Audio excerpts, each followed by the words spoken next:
السلام عليكم، ازيكم حبايبي؟ عاملين ايه؟ يا رب تكونوا بألف خير. النهارده هنعمل مع بعض البانيه بس بطريقة أول مرة تشوفيها، بقشرة بقى مقرمشة وحلوة. تعالوا ندخل على الفيديو ونشوف هنعمل ايه. بس نحط في البداية اللايك للفيديو ونشترك في القناة ونفعل الجرس على الكل عشان يوصل لكم منا كل جديد. وبينا بقى ندخل نشوف المكونات بتاعتنا. شايفين شكل البانيه بيتكلم عن نفسه، تحفة. تمام، انسي بقى الطريقة المعتادة واتبعي الطريقة اللي هقولك عليها في الفيديو، بس تابعيني لآخر الفيديو.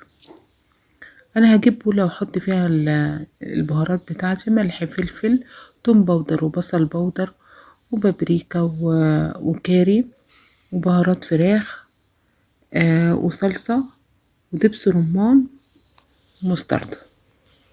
تمام، واحط شوية حليب ونقلب بقى المكونات بتاعتنا دي. بس نحط الاول الليمون، عصير ليمون يعني، وشوية خل. تمام، اللي لسه ما حطش اللايك يحط لي اللايك، وشويه زيت. ونقلب بقى كل ده.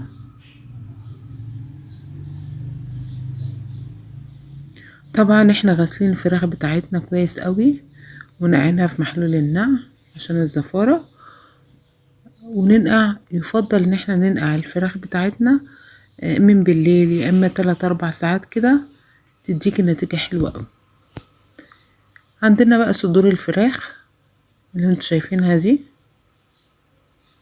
تمام، اغطسها كده في التتبيله واسيبها بقى تاخد وتدي ايه معاها بالشكل ده كده. تمام،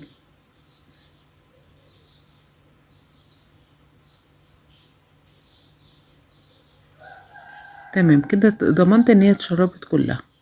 احط بقى ايه الكفر اللي انا هحمر بيه.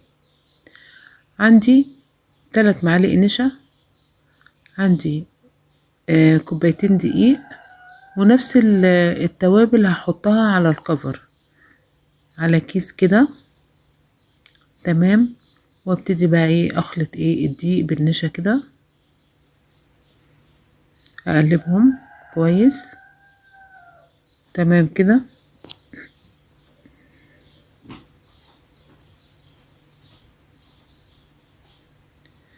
اخد بقى شوية من الدقيق دوت اللي انا عملته، هقول لكم ليه. تمام كده، واحط شوية مية واعمل عجينة سايلة زي عجينة الكريب كده. تمام كده، واحط عليه بيضة ونقلب. النص التاني بقى هحط عليه بقسماط ناعم. تمام، اقلبهم كده مع بعض كده زي الفل، ماشيين مع بعض واحدة واحدة. مقادير واضحة وسهلة متوفرة في كل بيت. تمام كده، نبتدي بقى نجيب البانيه بتاعي اللي احنا كنا نقعينه في التتبيلة، ونحط في الخلطة السايلة، ونرجع نحط في الكفر اللي قدامنا ده، وهكذا.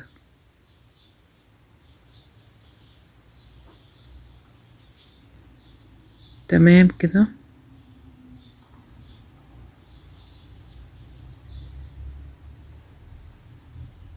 وابتدي بقى اغلف البانيه بتاعي كويس قوي.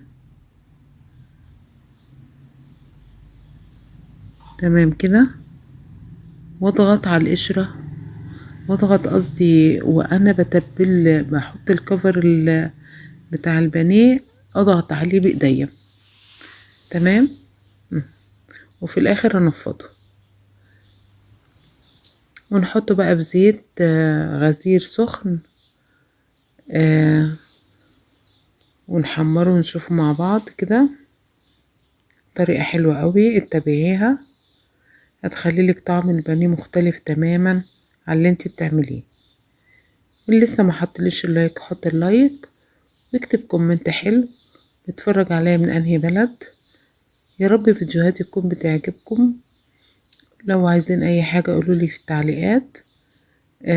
انا بحاول اسهل عليكم الوصفات. ان شاء الله استنونا في وصفات تانية كتيرة، واسيبكم في رعاية الله. احلى واغلى متابعين، والسلام عليكم ورحمة الله وبركاته.